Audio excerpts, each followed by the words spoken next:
Wala masayang ang kahago sa usa ka katikista, kaya ang katikista mauban ang instrumento sa pagtudlo sa pulong sa Ginoo.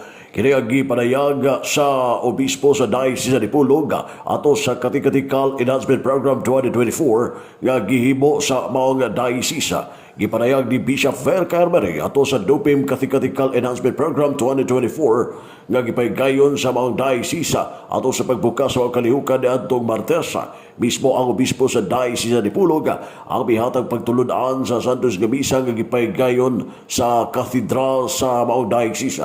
Matod pa ni Bishop Ver Carmere nga ang mga katikista dili makalimtan tungkol sa ilang ipangtudlo diha sa mga kabataan o pinaagi sa pagtudlo sa usa ka Dios ug tulo ka persona nga nahimong instrumento sa pagtudlo usab sa napulo ka sugo sa Ginoo ug ang anaa sa kahadlok ka ilabina sa impyerno. Duga pa ni Bishop Ver Carmere nga ang katikista usab mao ang unang nag-andam sa pagdawat sa dugo ni Kristo nga nahimong kabahin aron madawat masunod ngadto kang Kristo. Kay tungod sa mga katikista mas naila ang Ginoo inong nagabisunod og nahimong madre, nahimong pare o obispo, pinaagi kini sa paghihimamat sa katikista.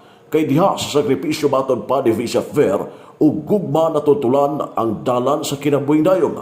Busa gidasik ni Bishop Ver Carmere ang mga katikista nga dili ikapaubos ang grasya sa Ginoo nga milihok sa mga katikista. Gipasalamatan sa obispo sa Diocese sa Dipolog ang mga katikista nga nahimong gasa diha sa simbahan.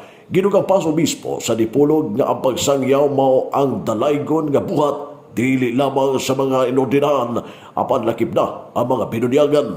Gihimong salitala sa obispo sa maong diocese nga dagani bisan niadtong bag-ong pari pakini si Bishop Ver iya nakita ang mga pagpaningkamot sa mga katikista nga bihatag sa ilang kagalingon o dili lamang alang sa ilang kagalingon lakip na ang ilang pamilya bisan sa mga sakripisyo apan alang kaniya nahimo dinhi nga nakahatag og dakong impact diha sa simbahan. Matod pa ni Bishop Ver nga niadtong panahon nga bag-ong pari pa kini nga ginaandaman gidili mga katikista og gatas og kape aron nga sa gabay nga paagi nakatabang kini sa mga katikista o nga pinaagi nini na saksihan nini ang kinabuhi sa usa ka katikista nga ang ilang kinabuhi kanahimong saksi sa paghalad o pag-alagad diha sa simbahan o sa gugma sa Dios. Tungod kay bisan sa kainit ug ulan, apan wa gibati ang kahago kay kinigibuhat alang sa Ginoo sa iyang simbahan. Ang simbahan nga gitukod ni Kristo ug walay nasayang kay gibuhat kini alang sa simbahan nga gitukod sa Dios, gitukod ni Kristo.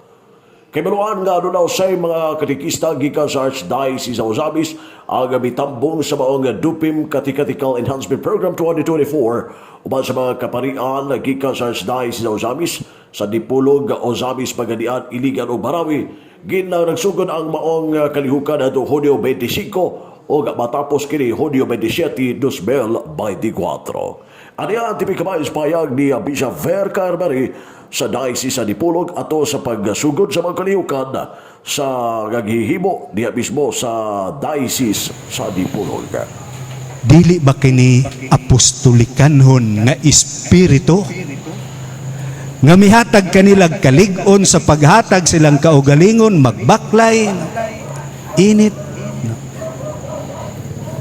usahay maulanan pero ang kadasig ug ang kalipay ug moingon ko nga walay kahago nga nasayang kun kini gibuhat para sa Ginoo ug sa iyang simbahan, ang simbahan nga gitukod ni Kristo.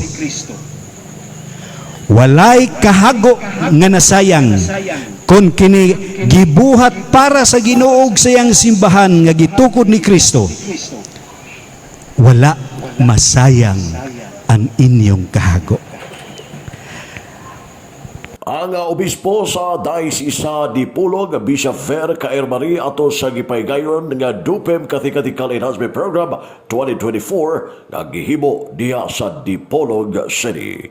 Samtang kagapon usab Hunyo 26, 2024 sa may alas 5:30 nga Santos Misa sa hapon diha sa Cathedral sa Dipolog naguna sa nagpadayon nga Dupim Kathikatikal Enhancement Program 2024 sa ikaduhang adlaw sa iyang homily naguna si Most Reverend Jose Rapadas III, DD ang obispo gikan sa Diocese sa Iligan. Nga nagkatag-usab og pagtulunan alang sa mga katikista nga ang katikista o sa kapropeta ni Kristo nga nagsangyaw sa maayong balita, nagtudlo sa Kristohanong pagtuo og tigpaila kang Kristo ngadto sa mga nangita kaniya. Magapadayon ang maong Dupem Katikatikan Enhancement Program 2024 hangtod karong adlaw diha mismo sa Dipolog City uban sa mga delegado gikan sa Dipolog, Ozamis, Pagadian, Iligan ug Marawi. Alang sa DX-DD7 Radyo Campana, Radio Siban, W8 Manuel Ronquillo Gier, Danag sa Nagbayan.